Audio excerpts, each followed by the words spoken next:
महामंडलेश्वर स्वामी रामेश्वर सरस्वती जी पंचायती महानिर्माण अखाड़ा जी मेरी संस्था है श्री रामेश्वर आश्रम इंटरनेशनल ट्रस्ट, जी श्री राम भजन आश्रम, रामेश्वर आश्रम, सदानंद आश्रम, बहुत सारी संस्थाएं हैं। जी पर वर्तमान में हरिद्वार में रह रहा हूँ जी और आपका स्वागत, अभिनंदन, धन्यवाद। बताइए क्या उद्देश्य से आप मेरे पास आए हैं? गुरुजी, अभी कुंभ हरिद्वार में कुंभ था। कुंभ विशेषांक हम लोगों ने निकाला है।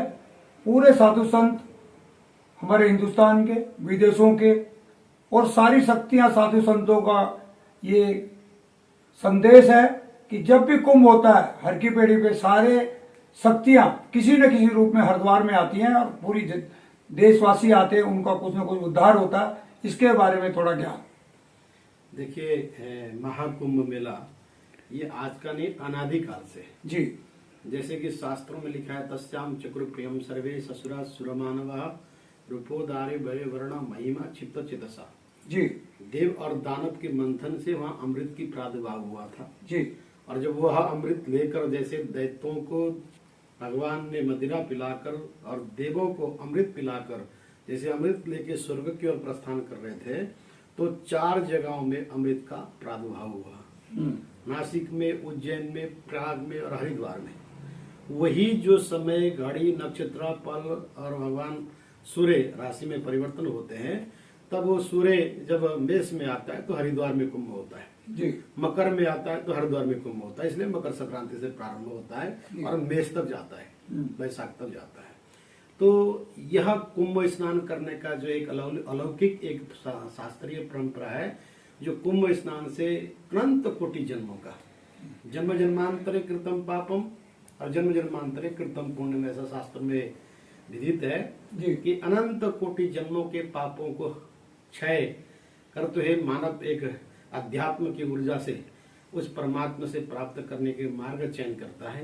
क्योंकि जब धरती में आया है तो जीवन में पाप और पुण्य दो ही साथ लेके आता है और हर प्राणी का, हर ज्ञानी का, हर एक व्यक्ति का एक तमन्ना होता है कि मैं एक अच्छा जीवन, स्वच्छ जीवन, पवित्र जीवन और सात्विक जीवन जीते हुए मैं परमात्मा में, उस ब्रह्म में मिलूं।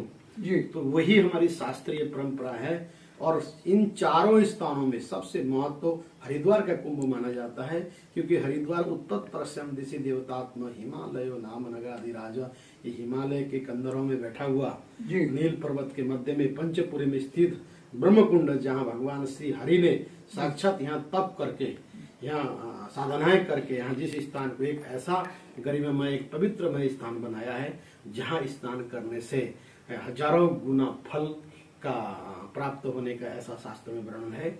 इसलिए पूरे विश्व के लोग और साधु संत तो है ही है, लेकिन जो सदग्रस्त लोग भी पूरे विश्व से हरिद्वार में आकर, हरिद्वार के देवभूमि में कुंभ में श्रद्धा की डुबकी लगाकर जीवन को सार्थक बनाने का वो ऐसा कार्य करते हैं। और अब की बार जो कुंभ में तो आप जानते हैं कि किस परिस्थितियों में जो कोरोना नाम की महामारी पूरे विश्व में फैला हुआ है, इससे बचते हुए सरकार के गाइडलाइन से सोशल डिस्टेंस को रखते हुए हम सब ने उसका पालन करते हुए इस कुंभ का हमने आनंद लिया। बड़े भव्यता के साथ, दिव्यता के साथ कुंभ एन के न प्रकार कुंभ पूर्ण भी हुआ, स्नान भी हुआ, जो संभव हो सका सरकार के आंकड़ों के द्वारा, सरकार के गाइडलाइंस के द्वारा वो सब किया गया। और जो लोग नहीं आ सके, हमने आप जैसे टीवियों के चैनल के माध्यम से बहुत सारे लोगों को संदेश भी यही दिया कि आप जहां भी हैं, मन, कर्म और वचन, एक होता है मन से, एक होता है कर्म से, एक होता है वचन से। हाँ, मनसा कर्मणा वाचा, मन कर्म वचन से यदि आप नहीं भी आ सके तो आप अपनी भावनाओं के माध्यम से आप ऐसा सोच लें कि टीवी देखते हुए कि आप गंगा स्नान कर रहे हो, गंगा की वंदना करो, प्रार्थना करो, हाँ, मानसिक पूजा करो, मानसिक भावनाओं से आप आचमन करो, मानसिक भावना से डुबकी लगाओ, तो उसका पूर्णतः आपको फल मिलता है। ऐसा हमने संदेश भी दिया है और ये वास्तविकता मिलता भी है, क्योंकि शास्त्र में लिखा है जब जागृत हो दूर मुदयति दैवंतु सप्तस्य। तो ये शास्त्रीय प्रमाण है और हम लोग उन अनादिकाल वेदों की, पुराणों की, उपनिषदों की उन शास्त्रीय परंपराओं का हम पालन करते हैं। तो इसलिए यह कुंभ पूरा विश्व के हलाल को निकाल कर फेंकता है, अमृतत्व की प्रदान करता है, मन को पवित्र करते हुए, कर्म को स्वच्छ रखते हुए परमात्मा तक पहुंचाने का मार्ग बनाता है। तो वैदिक सनातन के लोग, हिंदू लोग, आस्थावादी लोग हैं, बड़े आस्था रखते हैं और पूरे विश्व के लोग इस हरिद्वार के कुंभ में बड़े पैमाने में आकर बड़ी श्रद्धा की डुबकी लगाते हैं। परंतु कोरोना नाम की इस महामारी के चलते सभी लोग नहीं आ सके। उन सब के लिए भी हम सबका यहाँ से साधुवाद है, आशीर्वाद है, शुभकामना है। आप जैसे लोगों के माध्यम से आपके भारत का लोकतंत्र नाम की इस न्यूज के माध्यम से जन जन तक पहुंचे। और मैं पुनः आप सबसे कहूंगा कि कई बार हम शरीर से नहीं, क्योंकि हमारे शास्त्रों में मन का बहुत बड़ा महत्व है। हम मानसिक तौर से स्नान करते हुए मानसिक तौर से जुड़े और हरिद्वार का दर्शन करें। आपके टीवी के माध्यम से, आपके चैनल के माध्यम से पूर्णतः आप सबको फल प्राप्त हो, ऐसी कामना करता हूं। और भगवती से प्रार्थना करता हूं कि ये जो विश्व में कोरोना नाम की महामारी चल रही है उसे निजात प्राप्त हो और हम पुनः स्वच्छ रहें। आने वाले अगले 3 साल बाद जो प्रयाग में कुंभ होने वाला है, उस कुंभ में बड़े धूमधाम के साथ सभी विश्व के लोग आएंगे और फिर हम बड़े पैमाने के साथ सभी हमारे धार्मिक रीति रिवाज हैं उसको उसके अनुसार स्नान भी करेंगे, दान यज्ञ अनुष्ठान तप तपस्या साधनाएं सब होंगी, ऐसा मैं विश्वास रखता हूँ। जी गुरुजी, आपके गुरुजी और दादा गुरु और ये ज्ञान आपको, ये प्रेरणा कहाँ से मिली? इसका भी पूरे देश में कुछ ज्ञान इस तरह का पहुंचे तो आप उसके बारे में बताएं। मेरे पूज्य गुरुदेव स्वामी श्री सत्य प्रकाशन सरस्वती जी महाराज जी, मेरे दादा गुरु स्वामी श्री प्रणवानंद जी महाराज जी, उनकी कृपा है। हमने तो शास्त्रों से, गुरु की कृपा तो सत्मार्गों में चलाने का है जी। गुरु तो कृपा प्रदान करता है। जैसे सूर्य अपनी किरणों के द्वारा सारा सृष्टि को, प्रत्येक कण कण को अपनी किरण के द्वारा सींचता है, गुरु अपनी साधना के द्वारा अपने बच्चों को, उन्हें पूरी समाज को सींचता है। परंतु शास्त्रीय अध्ययन, स्वाध्याय, चिंतन हम सबको करना होता है। क्लास में हजारों बच्चे होते हैं पढ़ने वाले जी, परंतु कुछ बच्चे ऐसे होते हैं जो फर्स्ट आते हैं। हाँ जी, हाँ जी। उसी प्रकार से जिस बच्चे के ऊपर गुरु की कृपा होती है, जैसे कि आपने देखा महाभारत में हजारों बच्चे वहां पढ़ रहे थे, परंतु द्रोणाचार्य जी ने पूछा दुर्योधन को, तुमको इस वृक्ष में क्या दिखाई दे रहा है? कहा गुरुदेव मुझे तो एक टहनी दिखाई दे रही है। दूसरे को पूछा, मुझे कहा गुरुदेव पेड़ दिखाई दे रहा है। तीसरे को पूछा, मुझे आम दिखाई दे रहा है। जब अर्जुन को पूछा गया तो अर्जुन ने कहा गुरुदेव मुझे तो इस यहाँ पे चिड़िया की आंख दिखाई दे रही है। जी जी। तो एक उस बच्चे के ऊपर भी डिपेंड करता है और गुरु की कृपा भी होती है जी। तो गुरु की कृपा तब होती है जिस बच्चे पर लगन हो। हमारे शास्त्रों में लिखा है, ऐसे ज्ञान दया सिंधु रगादस्य नया गुणः सेव्यता मुक्षो धीरा ससुरे चामृताय च। ज्ञान पर यदि शास्त्रों पर जिसकी निष्ठा होती है, वेदों पर जिसकी आस्था होती है, गुरु के प्रति जिनकी श्रद्धा होती है, वहाँ गुरु की कृपा अपने आप होती है। और गुरु कृपा ही केवलम, गुरु की कृपा के माध्यम से ही शास्त्रों में, उपनिषदों में, वेदों में ज्ञान और उस परब्रह्म परमात्मा तक पहुँचने का मार्ग पथित होता है। ये गुरुओं की कृपा है, शास्त्रों का कृपा है, हमारे देवताओं की कृपा है। हम आस्थावादी लोग हैं, हम आशा रखते हैं और समगच्छन्ति की भावनाओं से निरंतर चरैवेति चलते रहते हैं और उस तक खोजने का कार्य करते हैं। यही मैं समाज के यूथ को समाज के लोगों को भी यही कहता हूँ, निराश मत हो जाइए, हताश मत हो जाइए, प्रयास कीजिए।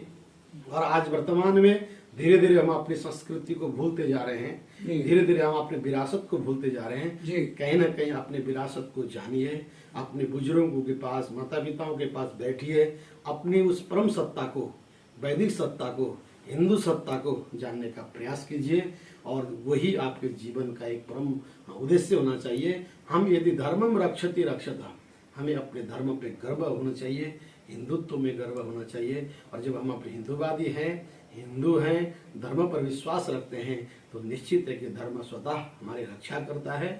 और मैं ये कहूँगा कि मैंने कई देशों के भ्रमण किए, लगभग 100 से ऊपर के देशों का भ्रमण किया है। सबसे छोटे आयु का महामंडलेश्वर में बना था। अब मुझे महामंडलेश्वर बने भी 12-14 साल हो गए। अब अगर उसमें जाएंगे, गूगल में जाएंगे तो यंगेस्ट महामंडलेश्वर के नाम से आता है। मैं बहुत भ्रमण करता हूँ और मैंने बहुत सारे देशों में, विदेशों में भी मैंने धर्म पर बहुत सारी चर्चाएं की है। बहुत सारे समाज में, बहुत सारे मिशन में, बहुत सारे उसमें मुझे जाने का मौका मिला है। मैंने अपने इस धर्म के माध्यम को, अपने शास्त्रों के माध्यम को रखने का मुझे अवसर मिला है। तो मुझे विश्वास है कि हम जिस धर्म में हैं ये तो स्वयं परमात्मा का बनाया हुआ है जी। ये किसी व्यक्ति का बनाया हुआ नहीं है। इसलिए हमको अटल विश्वास है उस परमात्मा को जानने का एक मार्ग यही एक धर्म है, जिससे गीता में भगवान ने कहा ऊर्ध्वमूलो मदस्था काम स्वत्थम बाहुरभ्यम छंदामि सी प्रणानी ये सब वेद सबे विदा। और वेदांत कहता है कि ब्रह्म सत्यम जगत मिथ्या, ये संसार मिथ्या, सत्य परमात्मा है। और पूरे विश्व के लोग, चाहे वो ज्ञानी हो चाहे वैज्ञानिक हो, वो हमारे ही वेदांत पर, उपनिषद पर, वेद पर रिसर्च कर रहे हैं और हमारे ज्ञान से ही उस विज्ञान को जानने का प्रयास कर रहे हैं। अगर विज्ञान है तो हमारे ज्ञान से है, हमारे वेदों से है, हमारे ऋषियों से है, हमारे ऋषि मुनियों से है। इसलिए भारत देखो ऋषि प्रधान देश है, कृषि प्रधान देश है। पूरी दुनिया का लोग अगर शांति खोजने चाहता है, शांति चाहता है तो भारत में आता है, ज्ञान चाहता है तो भारत में आता है। इसलिए भारत ऐसा देश है, ये तो साक्षात देवालय है। और यहाँ आकर जो प्राप्त होता है, यहाँ आकर जो पाना चाहता है, फिर पूरी दुनिया को भूल जाता है। इसलिए मैं तो हमारे पूरे विश्व के लोगों से ही कहूँगा, अपने धर्म पर अटल रहो, अपनी विरासत को जानने की प्रयास करो, अपने माता पिता, अपने गुरुओं को, अपनी संस्कृति को, अपने ग्रंथों को, अपनी गीता को, अपनी पहचान को बनाओ। यही मेरा सब लोगों से संदेश है। और मैं आपको भी धन्यवाद दूंगा कि आपके माध्यम से वैदिक या हिंदू या सामाजिक या ज्ञान की धाराएं पूरे विश्व तक दी जा रही है। तो आप भी उसके कहीं न कहीं धन्यवाद के पात्र हैं शर्मा जी। और मैं साधुवाद है कि इसी प्रकार का आप कार्य करते रहें। मैं आप सबको साधुवाद कहूँगा, आपके चैनल को साधुवाद कहूँगा कि इसी प्रकार से हमारी वैदिक, हमारे हिंदुत्व को आज रक्षा की जरूरत है, बढ़ाने की जरूरत है, प्रचार की जरूरत है। हमने कश्मीर में काम किया, कश्मीर में मेरा आश्रम है। हमने वेस्ट बंगाल में काम किया है। बहुत सारे लोग, मैं किसी धर्म का खंडन नहीं करता हूँ, मेरा काम खंडन करना नहीं है, मेरा काम मंडन करना है। मुझे अपना धर्म को बढ़ाना है, अपनी संस्कृति को बढ़ाना है। मुझे हर व्यक्ति को अपने धर्म में प्रचार करने का अधिकार है। तो मुझे भी अपने धर्म में प्रचार करने का अधिकार है। मैं धर्माचार्य हूँ, प्रचार मैं करता हूँ तो मैं निडर होकर करता हूँ और मुझे कोई भय भी नहीं है। अपने धर्म की बात को रखने के लिए, गीता की बात को रखने के लिए, उपनिषद की बात को रखने के लिए, वेदों की बात को रखने के लिए, किसी प्रकार का भी समुदाय हो, सर्वधर्म का समुदाय भी हो, तो मैं बड़े पैमाने के साथ अपने धर्म की बात को रखता हूँ। लोग सुनते हैं तो मुझे ये अच्छा लगा आज आप यहाँ आकर। मैं आपसे एक निवेदन करूंगा कि आज का युद्ध जो भटक रहा है, इसमें आप आज के युद्ध साधुओं के पास जाएं, उनके विचार लेकर आज के युद्ध पर आपके जो है आपके चैनल के माध्यम से आप जाएं, आपको बहुत सारी चीज मिलेगा। और मुझे लगता है कि आप सफल होंगे जिस उद्देश्य से आपने चैनल का प्रारंभ किया है। जी गुरुजी, आप की उम्र को देखते हुए जो ज्ञान आपने दिया वो अनमोल है। और इतनी कम उम्र में आपने इतना बड़ा पद, इतनी बड़ी जिम्मेवारियां, पूरी दुनिया का भ्रमण किया, पूरी दुनिया को ज्ञान दिया, ये अपने आप में बहुत बड़ी शक्ति का रूप है। तो इससे जो हमारे युवा भटक रहे हैं अभी, और बड़े बुजुर्ग परेशान हैं, पीढ़ियां संस्कार भूलती जा रही है, हिंदुस्तान की ताकत पूरी दुनिया मानती है और हमारी पीढ़ियां इससे भटकती जा रही है, इसमें भी कुछ ज्ञान दें। शर्मा जी, मैं आपकी बात से बहुत सहमत रखता हूँ। मैं 6 वर्ष का था जब मैं घर छोड़कर इस अध्यात्म के मार्ग में चला था। 6 साल के थे आप? मैं आज 48 वर्ष में मैं प्रारंभ हो गया हूँ। जी जी। और 12-13 वर्ष पहले मैंने महामंडलेश्वर बना था जी। संन्यास लिए भी आज मुझे 30-32 साल हो गए। संस्थाओं का स्थापना मैं 98 में मैंने संस्था की स्थापना किया था। 22-23 वर्ष मेरे संस्था की स्थापना करते हुए मैं 14 वर्ष की अवस्था से विदेश की भ्रमण में कर रहा हूँ। मेरा एकमात्र उद्देश्य रहा, न तो मैं संन्यास के पक्ष में था, न संस्था बनाने के पक्ष में था। तो भाग्य में लेके भाग्य उदय है न बहुजन मैं समझिए, तो भाग्य की खेल है, भाग्य में जो लिखा है। और मैं बड़ा संतुष्ट हूँ कि मुझे वैदिक सनातन धर्मों की प्रचार करने का अवसर मिला जी। और मेरे साथ यदि फेसबुक में देखेंगे या मेरे वेबसाइट में देखेंगे, अधिकतर मेरे पास यूथ जुड़ा हुआ है जी। और वो भी 15 साल से लेके 40 साल तक के लोग जुड़े हुए हैं। मेरा काम करने का तरीका थोड़ा अलग है। जी मैं शास्त्रों को पहले थोपता नहीं हूँ, जी पहले सामने वाले व्यक्ति की भावना को जानकर पहले उसको अपना एक मित्र बनाता हूँ। जब उसको मित्र बनाने के बाद वो मेरी भावना को जानता है, फिर मैं उसको धर्म में प्रेरित करता हूँ। तो मुझे बहुत सहज भाव से वो बच्चा तैयार मिलता है। तो मैं ऐसा ही कहना चाहूंगा कि जो आज के डेट में जो यूथ हैं, जो बच्चे हैं, जो जवान बच्चे हैं, जो आज अपनी संस्कृति को नहीं जानते, अपनी परंपरा को नहीं जानते, अपने दादा परदादा को नहीं जानते, अपनी गोत्र को नहीं जानते, अपने वर्ण को नहीं जानते, अपनी वर्णव्यवस्था को नहीं जानते, तो सबसे पहले तो मैं एक छोटी सी कथा सुनाऊंगा आपको कि मैं अभी पिछले 2 साल पहले मैं नीदरलैंड से स्विट्जरलैंड जा रहा था बाई रोड। जी प्रतिवर्ष हमारा मेरी एक कथा होती है वहाँ। तो हमारे एक टीम बना हुआ, वो टीम भी ऐसी है, 20 से लेकर 30 साल के बच्चे हैं। बोले गुरुजी अब की बार हम लोग स्विट्जरलैंड चले, बाई रोड चलेंगे। जी हमने जैसे नीदरलैंड पार करके बेल्जियम से जर्मन एंट्री किया तो शाम को 4 बज रहा था। हमने कहा यार चाय पीने की मन है।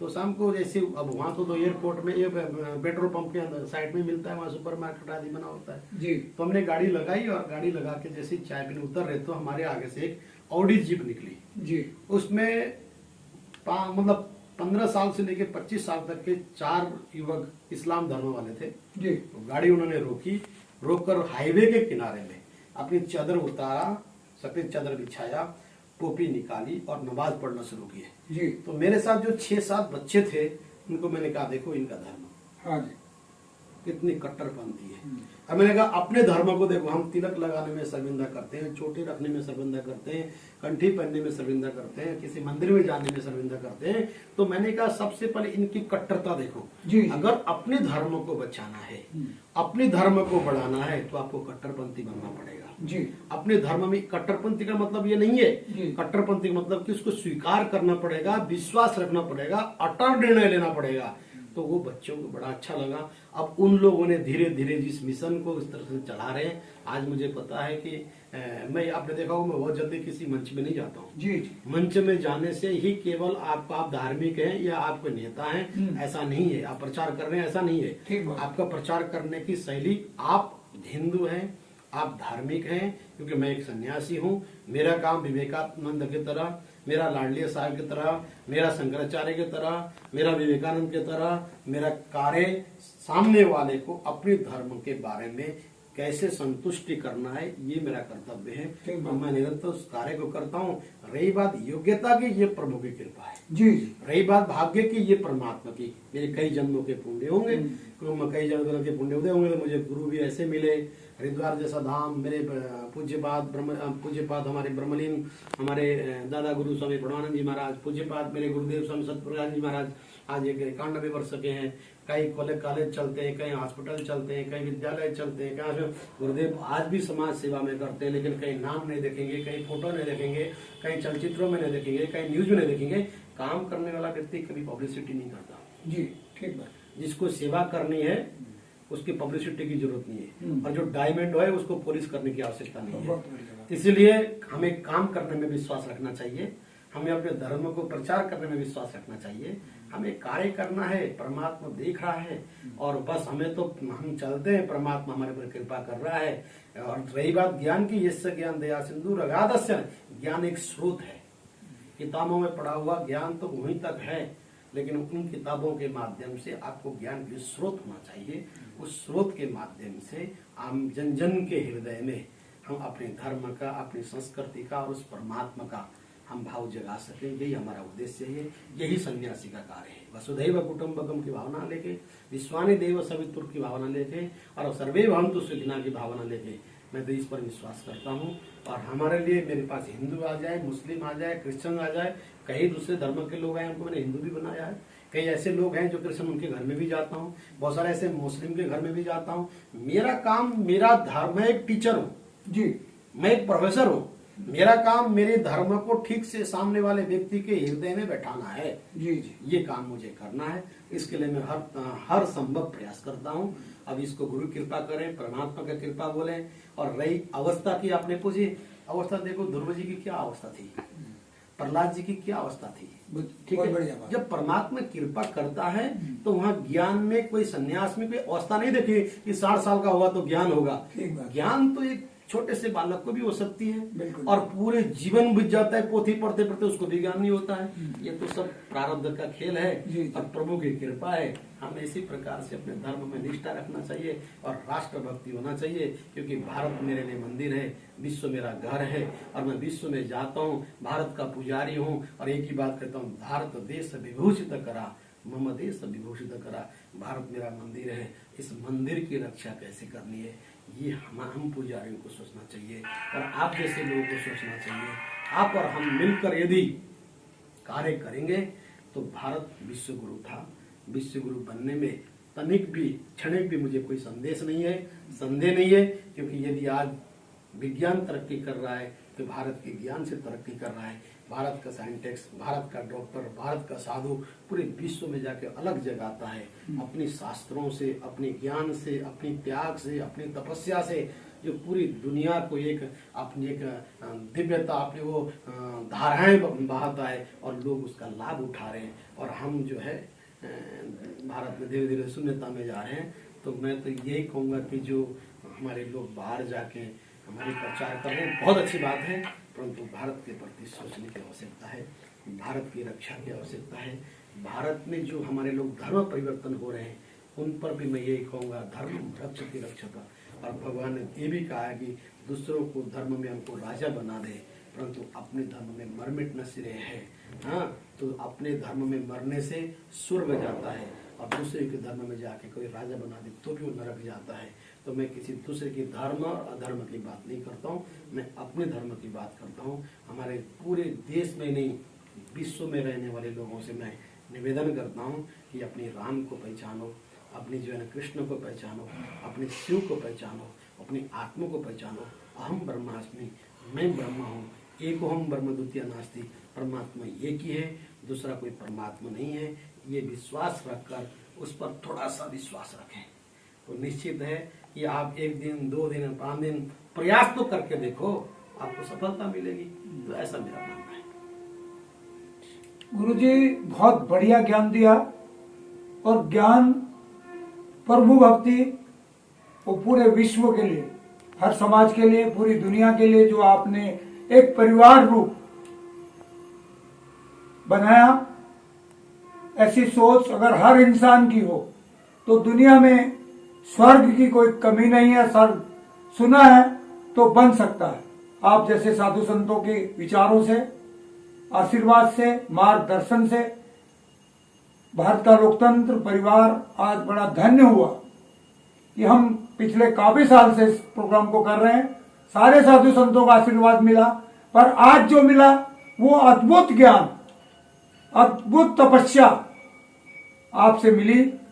ये परिवार हमेशा आपका आभारी रहेगा और हम चाहेंगे कि गंगा मैया और सारी शक्तियां जिनका नाम आपने लिया, सबका आशीर्वाद आप पे बना रहे और आप पूरी दुनिया के साथ साथ अपने घर हिंदुस्तान का भी भला होता रहे। धन्यवाद। जय गणेश।